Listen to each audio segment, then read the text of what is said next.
Welcome to the next video in the Valorant lore series. Today we'll take a look at a character who isn't the most flashy of the entire universe, but has some fascinating lore behind him, and that's Breach. We'll look at where he came from, how he became who he is, and his importance in the development of the whole story.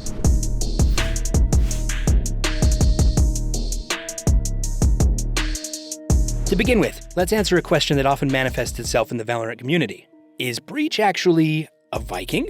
Well, we can say that in a sense he is, although not in the traditional sense. Breach comes from Sweden, which kind of explains his Viking-like appearance and rocking the beard with the bun. So as Vikings are one of the leading associations for Scandinavian countries, Riot decided to highlight the aspect of his background in his appearance, even though the ancient Vikings would probably be unmoved by it. No offense, Mr. Breach. His real name is Erik Torsten, which also sounds super Swedish. While we're at the origins of Breach, let's stop here for a moment and talk about where he got his arms. Not everyone knows that his mechanical arms are not a fad made to make him stronger. Breach was born without arms, and so this type of prosthesis was the only solution. However, it wasn't that his parents immediately decided that their little baby boy Breach should grow up with a wartime arsenal in his arms. In fact, it's quite possible it was Raze that made his arms so powerful. Breach! Lindo! Your arms are looking great. You need a tune-up?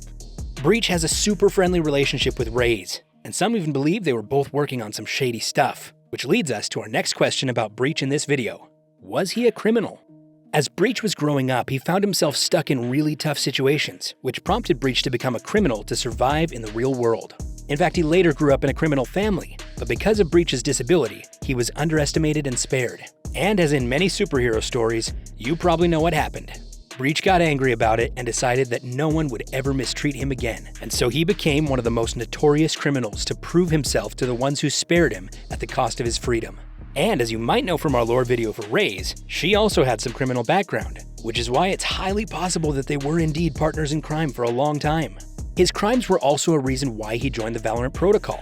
No, not that Protocol hires criminals, let us explain.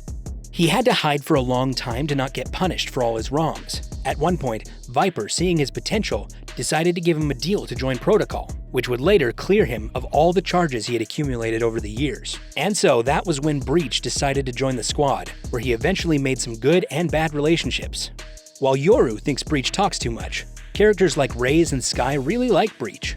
Plus, even though everyone thinks that Breach hates Brimstone, he does help him out and the Valorant Protocol as much as he can. Is that it for Breach's lore? Well, for now, yes. But Riot is definitely far from being over in this matter. We'll probably learn more about the details of his criminal activities and his importance to the overall story in future acts. For now, that'll be it. But don't worry, we have a ton of other Valorant lore videos on our channel, so feel free to check them out. If you like our content, make sure to leave a like and subscribe, and consider checking out the article version of the video. You'll find a link in the description. Until next time.